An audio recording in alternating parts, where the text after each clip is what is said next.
Ladies and gentlemen, welcome to the content patch for the 18th of April 2013. My name is TotalBiscuit with today's gaming news and comment.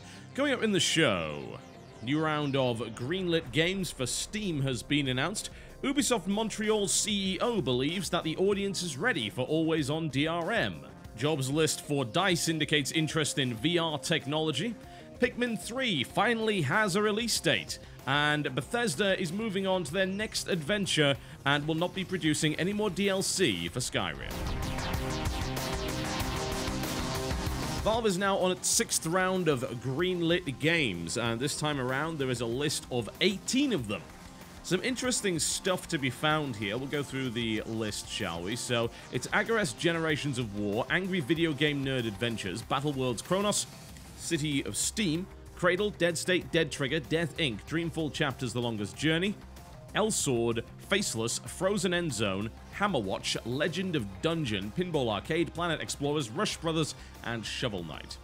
Agarest Generations of War was an interesting one to pop out, actually. This is not something that I would have expected to see on Steam at all, or just on PC. Agarest, very much a JRPG, unfortunately a JRPG that has a rather sordid reputation, and rightly so. It's one of those games that use titillating images of anime women. There's some dodgy stuff going on in that game as far as I'm concerned. Agarest, if you don't recall, if you don't remember the minor flare-up, well, there was a pretty creepy record of Agarest War Special Edition that was released, which included a box with half-naked anime chicks all over them, and a mousepad with simulated breasts. I kid you not. Squishy simulated breasts. Oh, also, there was a pillowcase. A pillowcase. Yes, it had an anime chick on it. Yeah. Not really the best way to get people into your game as far as I'm concerned, unless you're looking for a very particular demographic, which I hope you are not. So, it's unfortunate, because that's actually the kind of game I'd probably be interested in checking out. I do actually like JRPGs from time to time, but I am somewhat concerned about whether or not I'll just feel creepy and weird playing the game, so it might certainly be something to look into. It's good news that we're getting more JRPGs actually finding their way onto PC, though. There's nothing wrong with that. Angry Video Game Nerd Adventures is a weird one as well. I guess that's what happens with Greenlight. I mean, you've got to consider Greenlight and the fact that it is a popularity contest to some degree. One of the earliest games to actually get greenlit was actually Yog Ventures, for instance.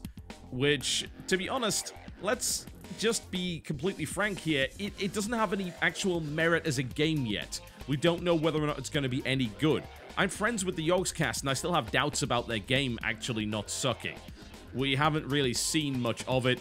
I got to play a really, really early alpha version. Obviously, there was just no way to even figure out exactly what was going on with it, or whether it would be any good. But it got greenlit because Yogscast has a lot of followers. And guess why Angry Video Game Nerd Adventures got greenlit? Because he has a lot of followers. I don't think that's necessarily the way that you should be getting games on Steam. I should point out, it took an Epic game much longer to get on Steam than it did for Yog Ventures 2. Yeah, it's ridiculous. I mean, that game has been complete and out for, what, almost 2 years now? Yeah, it would be about.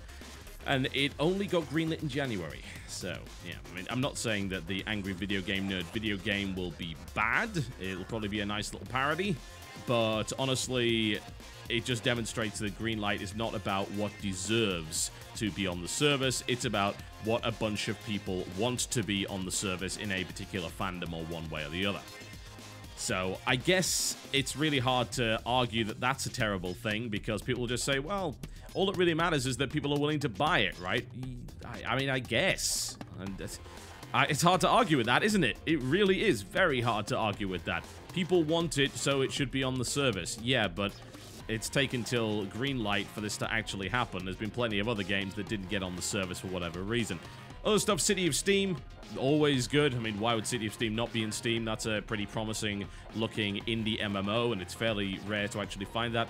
Dead State looks interesting. Don't know if it's going to be any good. Dead Trigger is a weird one, because how that got on Steam, I don't know, considering Dead Trigger is a mobile game. I mean, how many people really wanted Dead Trigger? Well, we'll see if it ends up being a terrible port or not. Death Inc., interesting, considering that actually failed its Kickstarter, but it apparently has an alpha demo out now, so it looks like it's getting somewhere. Dreamfall Chapters, yes, always. Of course, why would that not be on there? Frozen Endzone, interesting one. Intrigued to see where that one goes. New Mode 7 game from the guys that brought you Frozen Synapse. It's actually going to be a sports game of some description. I'm intrigued. And stuff like Pinball Arcade, which I'm actually surprisingly excited about. Pinball Arcade is really good on mobile devices. It's got some of the best pinball machines. I like pinball. It's fun. It's a lot of fun, actually. So we will see how that turns out. Hopefully they don't charge up the wazoo. I mean, those tables are pretty expensive even on mobile devices. So we'll see how that turns out. And stuff like Shovel Knight and, of course, Planet Explorers, which some people are pretty excited about as well. So not a terrible list by any stretch of the imagination. Just a few that make me scratch my head. CEO of Ubisoft Montreal by the name of Yannis Mallet has spoken to The Guardian, a UK-based newspaper, on the subject of always-on DRM. He's made some interesting statements, I've got to say, which continue to fuel the debate as to whether or not there is any truth to the notion that the Xbox 720 will be an always-on system, or indeed whether always-on DRM is something that we will accept. He claims that because so many people are always online through other devices anyway, he believes that the audience is ready for always on. You would suspect. That's his claim at any rate. He also goes on to answer the question as to whether or not, considering SimCity's launch and problems, it's okay to push towards always-on DRM, and his response was the answer lies in the question. As soon as players don't have to worry, they can only take into account the benefits that those services bring. Let's just say this interview may have been ill-timed, with problems last weekend for Xbox as the Xbox Live service went ballistic during a routine maintenance, leaving a lot of people unable to sign into their accounts and so on and so forth. So, it was a pretty messy and a rather interesting and amusingly appropriate time for that to happen. And that's a real trick, isn't it? I dismiss the first one entirely. So many people are always online anyway. Yes, but their devices don't magically stop working if they're not. I said this before, and I'll say it again. If I lose 4G on my phone, I can still phone people. If I lose my internet connection on my iPad, I can still use my iPad. If I was unable to, then yes, rapidly people would be turning around and saying this is BS. They are always online when it works. And that's the problem with this idea that people are always online. No, they're not. They're not consistently online. This stuff breaks. I'm sorry, I am on the network which supposedly has the best 4G coverage. I lose my connection all the time to that thing. I lose the connection to Wi-Fi in my house half the time. We replaced the router several times. It doesn't make a difference. All of these technologies are inherently unreliable, and they have been for a long time, and it doesn't look like they're getting any better anytime soon. One way or the other, even if they were 99% reliable, there is that 1% time where they're not. And if you lose functionality that is not added value functionality when your connection goes down, that's the problem. This is the annoying perception. It's like, yeah, you'll only see the benefits. Yeah, I get the idea. But this is the fundamental difference between always-on DRM and optional online benefits. Current services, if the service goes down, you are usually okay.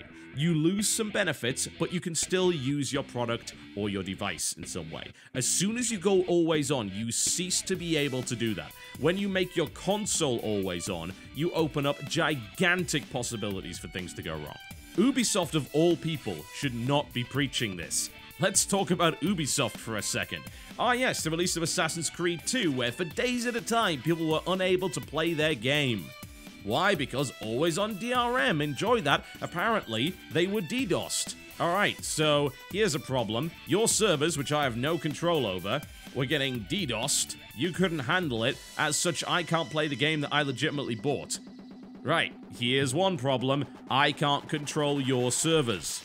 I can, to some degree, at least control my internet connection. Not to a great degree, because I still can't rely on it to actually stay up, but at least that's... I can phone someone about that. I can shout at my provider and try and get something sorted out, and in some areas, or if I happen to have the fortune of not living in the United States, I can change to a different provider that might be a little bit more reliable. Those are things I can do. When your servers go down, I can't play your game. Let's talk about something very recent. Ubisoft had to shut down a lot of its Uplay services because they managed to get their service hacked. Hacked so badly that Far Cry 3 Blood Dragon was leaked. Now, don't get me wrong, I feel sorry for them for that. I really do. And I hope that that game does well if it ends up being a good game, because it looks like they took a risk on something really interesting that seems like it's good value for money, and they had a lot of fun with it, and then they got it ripped off. That sucks. You could be EA, you could be Stalin, and I'd still feel sorry for you in that regard. So tell me this, Ubisoft. If I cannot trust you to keep your own store secure, how can I trust you with a direct, always-on connection to my console or whatever? This is the same thing that I would apply to Microsoft. They are hardly immune from this kind of behavior. Same with Sony. Let's be completely equal opportunities. Sony, I would trust even less with this, considering the hacking problems that they had with PlayStation Network. It would not surprise me if Sony at one point intended to make an always-on console and didn't because they knew the PR backlash, considering their security problems with PlayStation Network, would be absolutely monstrous. Who the hell knows? Just a theory. One way or the other, we need to get over this myth that it's all about stability and that, but all the benefits and that everyone's always on anyway. No, they are not, because their devices don't rely on that, and neither does their software. These are optional extras. These are optional features. So when they don't work, we don't notice as much because our device still works. That's the difference. It's massive, it's cavernous, and yet somehow industry talking heads seem to miss that. How? I have no idea. DICE has a jobs posting up on its website for an internship for Master Thesis VR technology in games. Now, it's not like they're hiring a full team for this. This is an internship. It is temporary, non-paid employment that is somehow tied into university, but they're looking for people with C++ experience as well as knowledge of VR technology and rendering. And the tasks for this particular thesis are to explore existing research for relevant subjects, investigate and implement support for Oculus Rift SDK and the Frostbite engine, there's the biggie, and investigate and implement techniques for improving user experience. This is, of course, one of the clearest indicators yet that major developers are very much showing an interest in VR, and I don't blame them. VR, at least in its current form, seems to be one of the most exciting potential pieces of technology that we will be seeing in gaming for a very long time. It's practical, it works with core games, it enhances the experience. Those three descriptions are not something that you would hear applied to most innovations when it comes to gaming technology. Would you describe 3D as that? No, you wouldn't. A lot of people just hate 3D, and 3D seems to now be a thing of the past. VR, on the other hand, it seems like there are very few disadvantages to this, aside from the notion that the screens will be lower resolution than your monitor. However, since you're going to be using two of them and they will be designed in a different way, then it's difficult to say whether or not stuff is going to look worse, and plus that immersion factor seems like it would really help matters. It could revolutionize the way that gaming actually works, and even if it doesn't, it could be a nice accessory for those wanting to play stuff like Skyrim or a first-person shooter in a more immersive environment. And personally, I absolutely love the idea. I really want to get my hands on Oculus Rift at some point in the not-too-distant future. Hopefully I'll get to try it at something like E3, because every person I've spoken to has said this technology is just incredible. You can play regular games in the regular way, only it's more immersive. It looks nicer. It gives you that really cool virtual reality experience, the thing that you've been striving for since you were a kid and you saw those really awkward big red headset displays, or when you tried the Virtual Boy and ended up getting eye cancer. That's the kind of thing that people are looking for, not the eye cancer, the virtual reality. I'm all over that. I really am. That's a technology that I can get behind, so we'll see whether or not it turns out to be any good.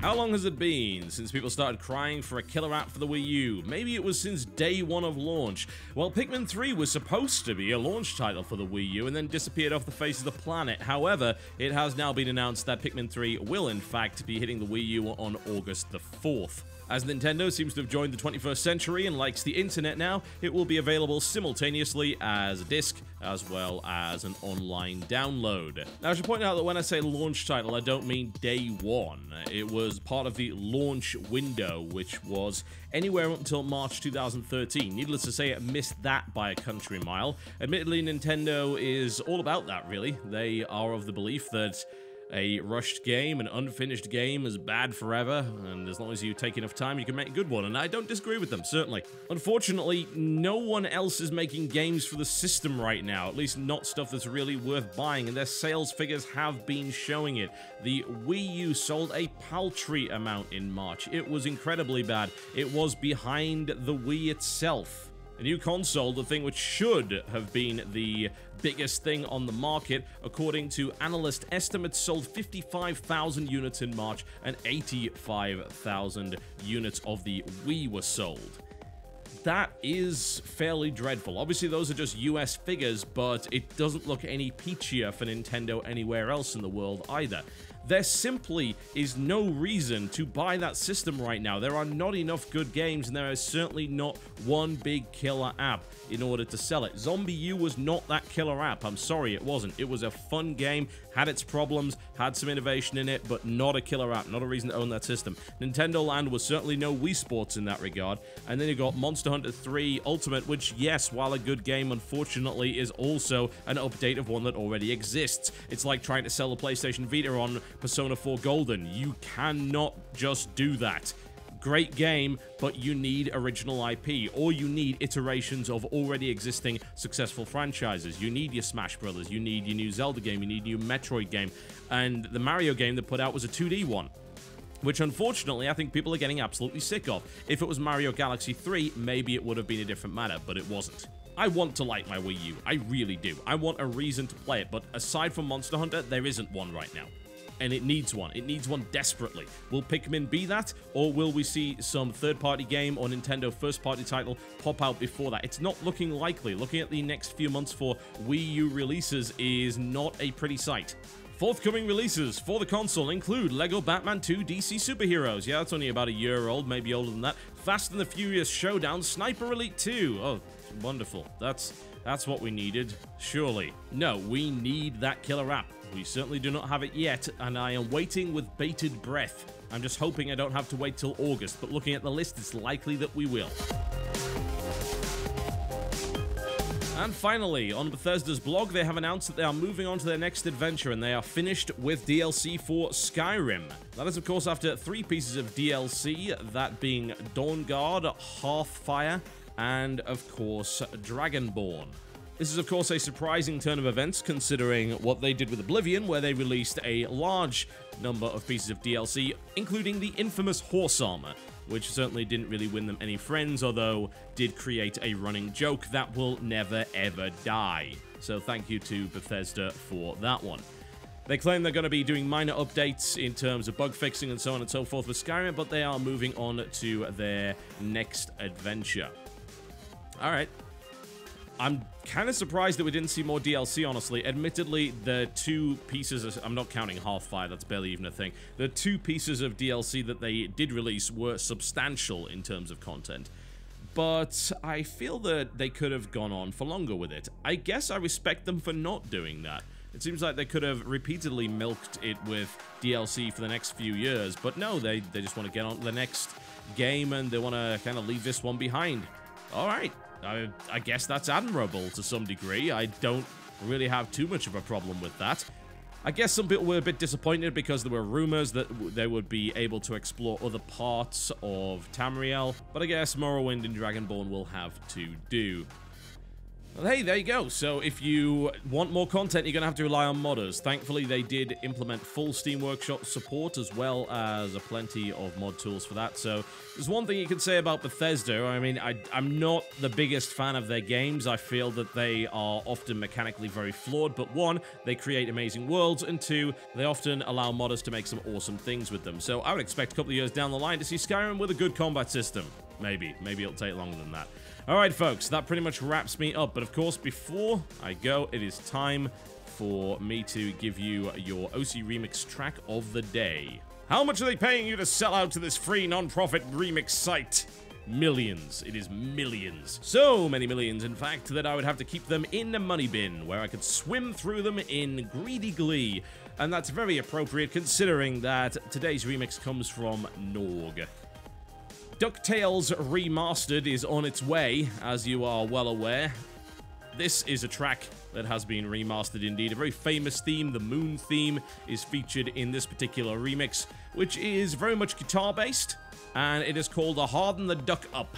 It is from DuckTales. My name has been TotalBiscuit. Thank you very much for watching, and I will see you next time.